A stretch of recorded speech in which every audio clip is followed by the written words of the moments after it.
can only bring honour before them. Jeremiah 33 verse 9 says these words. You can make a difference for our city.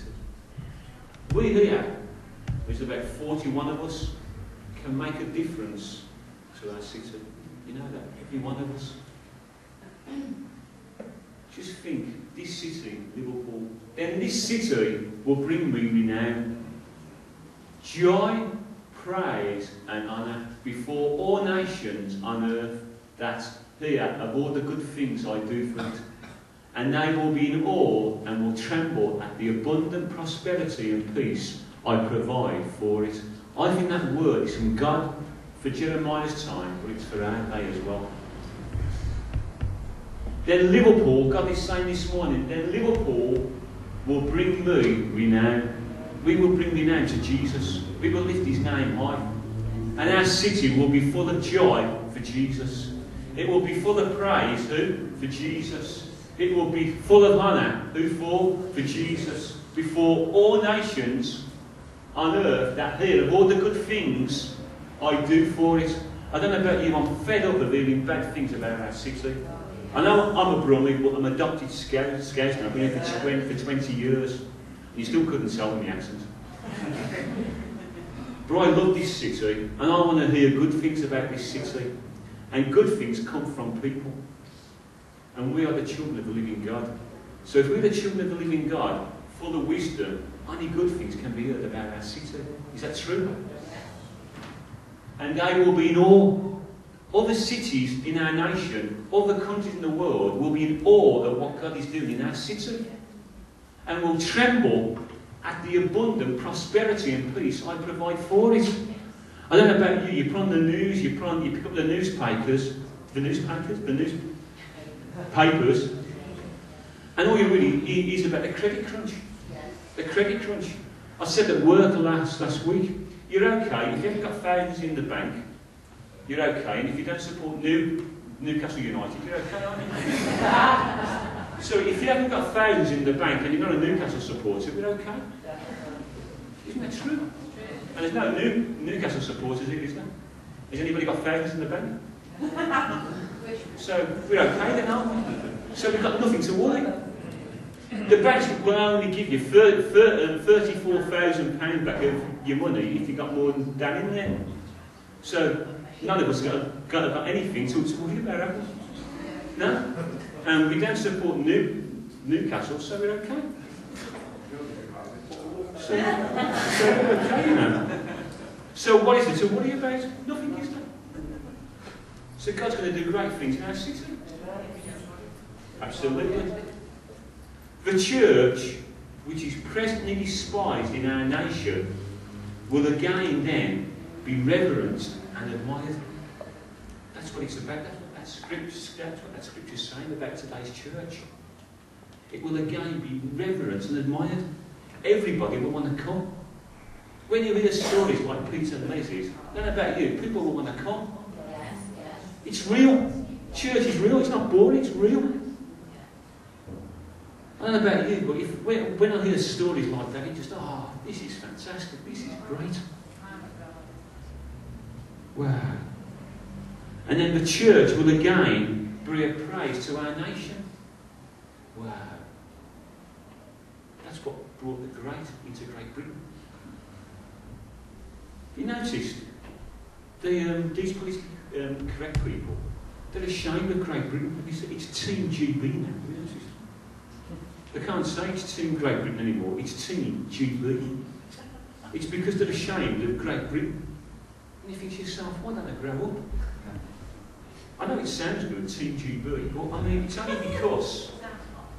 because they're ashamed of Great Britain. I think to myself, wow. But the church will again be a praise to our nation.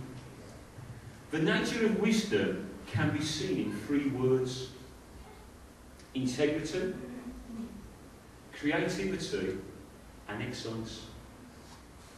Divine wisdom springs from integrity and becomes manifest through creative expression.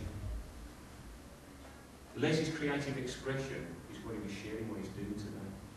Isn't that fantastic? with excellence its standard. With excellence as its standard. That's what stunned the Queen of Sheba when she's seen how wisdom affected simple things like clothing, buildings, food, serving, etc. She was stunned by the excellence of it. The words say she was overwhelmed. Everything she's seen was excellent. Whenever we see ourselves operating in any of those three expressions of integrity, creativity and excellence, we are being touched by divine wisdom. Let's have a look at the three characteristics of divine wisdom. The first one is integrity. Now, I've said many times as I'm preaching, our giftings can take us into places where our character cannot go. Yeah? Our giftings can take us into places where our character cannot go. When that happens, disaster happens. And I believe we live in a day where God is doing amazing work in his church. He's building character up before giftings. Yeah? Does that make sense? Because character has to come before gifts. It's no good me being the greatest whatever, and yet my character stinks. Yeah? It's a farce, isn't it? It's a mockery.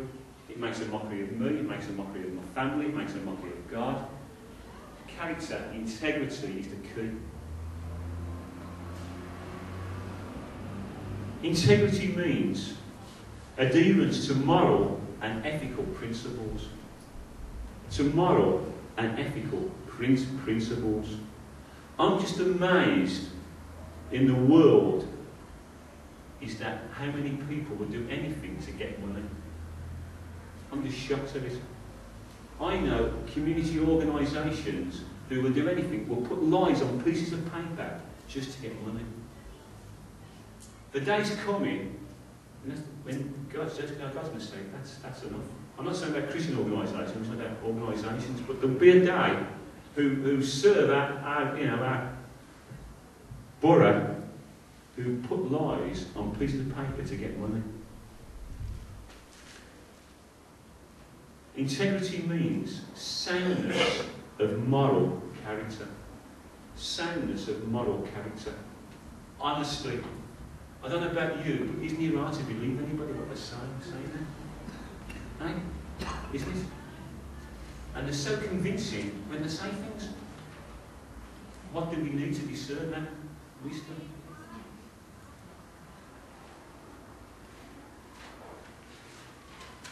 Integrity also means the state of being whole, entire, undiminished, sound, unimpaired, perfect condition. Honesty, truth, truthfulness, honour, veracity, reliability. Wow, isn't it great to meet people who are reliable? Thanks, Mo. Isn't it, Mo? Isn't it?